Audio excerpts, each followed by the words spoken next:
আজকে নিয়ে চলে আসছি অন্নপূর্ণা যোজনার বড় আপডেট। যেসব মহিলারা অন্নপূর্ণা টাকা পাওয়ার যোগ্য কিন্তু তোমরা এখনও অন্নপূর্ণা টাকা পাওনি আর তোমাদের ফর্ম আন্ডার প্রসেস বা রিজেক্টেড দেখাচ্ছে, তো তোমাদের এখন কি করণীয় বা কী করতে হবে চলো এই ভিডিওর মাধ্যমে তোমাদেরকে আজকে ডিটেলসে বলে দেব। তো তোমাদের 5টা স্টেপ ধাপে ধাপে কিন্তু লক্ষ্য করতে হবে, যেটা এই ভিডিওর মাধ্যমে তোমাদেরকে একদম ভালোভাবে আমি বর্ণনা করে দেব। প্রথমে তোমাদের দেখতে হবে যে তোমাদের আধার ডিবিটি লিঙ্ক আছে কিনা। দ্বিতীয়ত আধারের সাথে অ্যাকাউন্ট লিঙ্ক আছে কিনা, তার সাথে সাথে মোবাইল নাম্বার লিঙ্ক আছে কিনা, এটাকে তোমরা ভালো করে দেখবে। আর মোবাইল নাম্বার নিয়ে অনেকের মধ্যে কিন্তু অনেক সমস্যা দেখা দিচ্ছে। মোবাইল নাম্বারটা হচ্ছে ভাইটাল কিন্তু একটা জিনিস।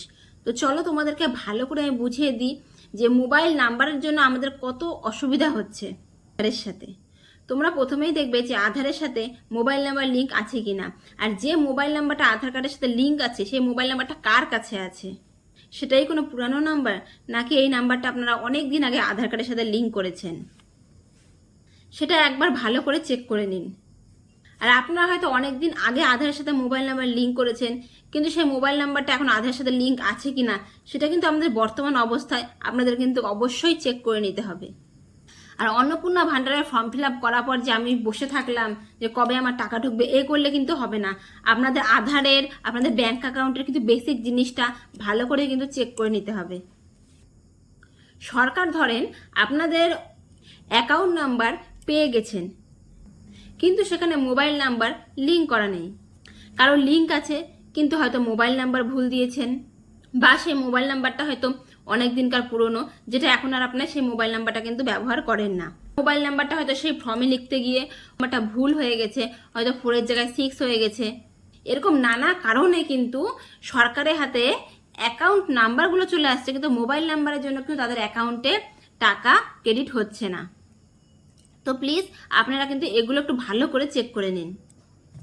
তৃতীয়ত আবেদনের স্ট্যাটাসটা ভালো করে চেক করুন যে আপনাদের ফর্মটা কি অবস্থায় আছে, আন্ডার প্রসেস নাকি রিজেক্টেড, কি অবস্থায় আছে সেটা ভালো করে কিন্তু আগে চেক করে নিন। আপনার যদি ফর্মটা সাবমিট বা আন্ডার প্রসেসে থাকে তাহলে কিন্তু আপনাদের চিন্তার কোনো কারণ নেই, ভেরিফিকেশনের কাজ কিন্তু চলছে, আপনাদের টাকা কিন্তু ব্যাংক অ্যাকাউন্টে ক্রেডিট হয়ে যাবে। যাদের কিন্তু আন্ডার প্রসেস বা আন্ডার ইনকোয়ারিতে আছে আপনারা এই নিয়ে কিন্তু একবার চিন্তা করবেন না। কারণ ভেরিফিকেশন করেও যদি আপনারা ভাবছেন যে অনেকদিন ধরে আপনাদের আন্ডার প্রসেস দেখাচ্ছে, তো ভাববেন যে আপনাদের ফর্ম কিন্তু এখন রিভেরিফিকেশন হচ্ছে, সেই জন্য কিন্তু আন্ডার প্রসেস হয়েই আছে আপনাদের অ্যাপ্লিকেশনের মধ্যে। আপনাদের যদি মনে হয় যে আমার ফর্মে কোনো তথ্য ভুল হয়েছে, তো আপনারা দেরি না করে অবশ্যই বিডিও অফিস বা এসডিও অফিসে গিয়ে কিন্তু যোগাযোগ করতে পারেন।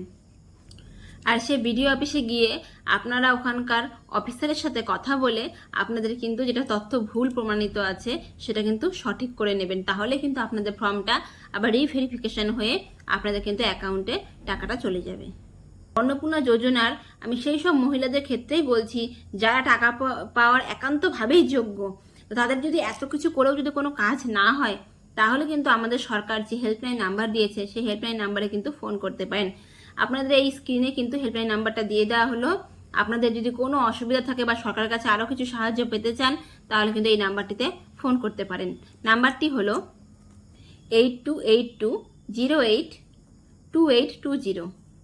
যদি অন্নপূর্ণা যোজনার টাকা এত কিছু করেও মানে আপনারা যদি সব কিছু চেক করেন যে আপনাদের ঠিক আছে, আবার যদি বিডিও অফিসেও যান সেখানে যদি ফর্মটা চেক করতে চান, চেক করে যদি দেখেন সব কিছু ঠিক আছে তবুও আপনাদের টাকা ঢুকছে না, তখন কিন্তু আপনারা এই হেল্পলাইনে ফোন করে কিন্তু আপনাদের সাহায্যের কথা বলতে পারেন। আপনারা মনে করতে পারেন যে আমি তো যোগ্য, আমি কেন টাকা পেলাম না, তারা কিন্তু এই স্টেপ বাই স্টেপ কিন্তু পদ্ধতি অবলম্বন করতে পারেন। কোন অবস্থায় ফর্মটি রয়েছে, ওয়েটিংয়ে আছে নাকি বাতিল হয়ে গেছে, সেটা কিন্তু আপনাদের চেক করতে হবে। আপনাদের কিন্তু একদম বসে থাকলে হবে না।